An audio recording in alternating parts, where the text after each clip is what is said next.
आप सबने ये नोटिस किया होगा कि आर्टिकल 370 हटने के बाद लद्दाख के लोग कितने खुश थे।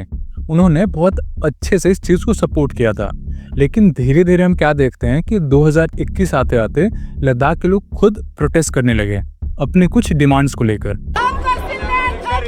आज लद्दाख के अनशन का 45वां दिन है और 2023-24 में ये प्रोटेस्ट पीक पे पहुंच गए जब सोनम वांगचुक ने मास प्रोटेस्ट कॉल आउट किया।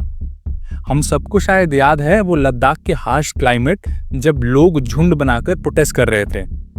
तो फाइनली कल शायद सेंट्रल गवर्नमेंट ने लद्दाख को लेकर कुछ नई पॉलिसीज इंट्रोड्यूस की हैं, जिसमें से सबसे पहली जो पॉलिसी है वो है जॉब रिजर्वेशंस को लेकर। इस पॉलिसी में क्या है कि जो लद्दाख की 95% जॉब्स हैं वो सिर्फ लद्दाख के लोगों को मिलेंगी जिनके पास लद्दाख का डोमिसाइल सर्टिफिकेट है। उन 95% जॉब्स में से 85% रिजर्व्ड होंगी SC, ST और OBC के लिए और बाकी के 10% वो है EWS कैटेगरी के लिए। और जो लद्दाख के बाहर के लोग हैं वो सिर्फ लद्दाख के 5% जॉब्स के लिए कम्पीट कर सकते हैं। अब जो दूसरी सबसे इम्पोर्टेंट पॉलिसी है वो है डोमिसाइल पॉलिसी। लद्दाख जैसी जगह में अगर किसी को गवर्नमेंट जॉब्स या बेनिफिट्स लेने हो तो उसके लिए डोमिसाइल सर्टिफिकेट एक इम्पॉर्टेंट चीज़ हो जाती है। तो इसी के रिगार्डिंग एक नया चेंज आया है कि 2019 के बाद जब से जम्मू कश्मीर से लद्दाख अलग हुआ है, लोगों को 15 साल कम से कम लद्दाख में रहना पड़ेगा डोमिसाइल सर्टिफिकेट लेने के लिए। तो जो 2034 तक लद्दाख में रहेगा 2019 के बाद, उसी को लद्दाख का डोमिसाइल सर्टिफिकेट इशू हो पाएगा और वो 95% रिजर्वेशन कैटेगरी में आ पाएगा। और जो तीसरी इंपॉर्टेंट पॉलिसी है वो है वुमेन रिजर्वेशन को लेकर। लद्दाख में 2 हिल डेवलपमेंट काउंसिल्स हैं, एक लेह के लिए और एक कारगिल के लिए। दोनों में इलेक्शंस होते हैं, तो इन दोनों की 1/3 सीट्स महिलाओं के लिए रिजर्व कर दी हुई हैं, जो कि एक बहुत ही प्रोग्रेसिव स्टेप है। और चौथी पॉलिसी है लैंग्वेज को लेकर। लेकिन मेन बात यह है कि गवर्नमेंट ने कल ये पॉलिसीज इंट्रोड्यूस की, उसके बाद ही सोनम वांगचुक का एक स्टेटमेंट आता है।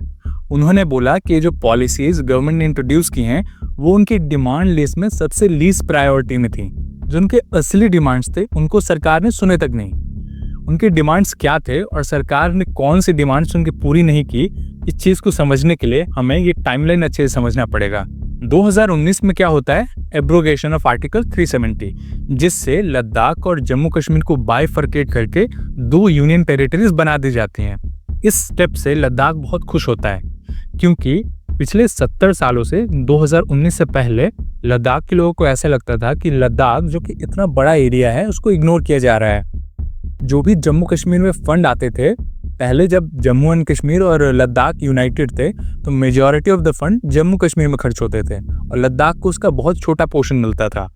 और दूसरी तरफ अगर पॉलिटिकल रिप्रेजेंटेशन की बात करें तो जो जम्मू कश्मीर की पॉलिटिक्स है वो हमेशा, जब बाइफर्केशन नहीं हुआ था तब भी जम्मू कश्मीर सेंट्रिक होती थी, लद्दाख का उसमें बहुत ही कम रोल होता था। तीसरा, अगर गवर्नमेंट जॉब्स की भी बात करें, डेवलपमेंट्स की भी बात करें तो उसमें लद्दाख का बहुत कम रोल था। इसलिए जब 2019 के बाद बाइफर्केशन हुआ, लद्दाख अलग हो गया, तो लद्दाख के लोगों को एक नई उम्मीद जगी कि अब जो फंड आएगा, जो गवर्नमेंट जॉब्स या वैकेंसीज आएंगी या जो नई स्कीम्स आएंगी वो सारी लद्दाख सेंट्रिक होंगी। और इसी तरह बाइफर्केशन के बाद लद्दाख के लोगों ने, और जो लद्दाख के 2 मेन ग्रुप्स हैं, लेह एपेक्स बॉडी और कारगिल डेमोक्रेटिक अलायंस, उन्होंने कुछ डिमांड्स रेज की। जैसे जो पहली डिमांड थी वो थी स्टेटहुड की डिमांड।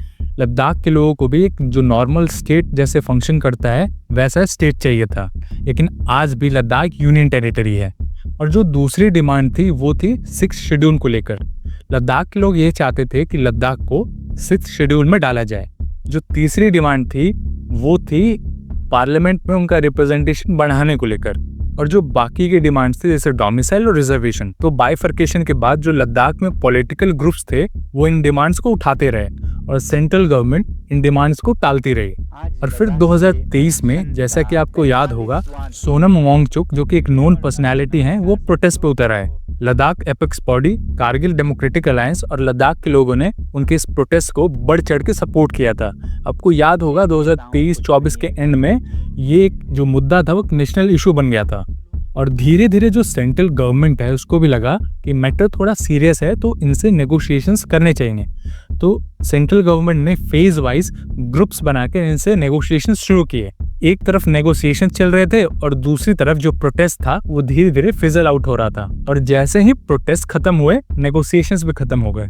और एक और बात आपने नोटिस की होगी कि सोनम वांगचुक दिल्ली तक आ गए थे धरना देने अपने डिमांड्स को लेकर, लेकिन तब भी किसी ने इतना गौर नहीं किया था उनके डिमांड्स पर। लेकिन फाइनली सेंट्रल गवर्नमेंट ने उनकी डिमांड्स को एड्रेस किया, समझा और उस पर कुछ पॉलिसी लाए। लेकिन आज भी सेंट्रल गवर्नमेंट का स्टेटहुड को लेकर, 6th शेड्यूल को लेकर क्या स्टांस है वो क्लियर नहीं है। और इसलिए लद्दाख के लोग, specially Sonam Wangchuk, central government को लगातार क्रिटिसाइज करते रहते हैं।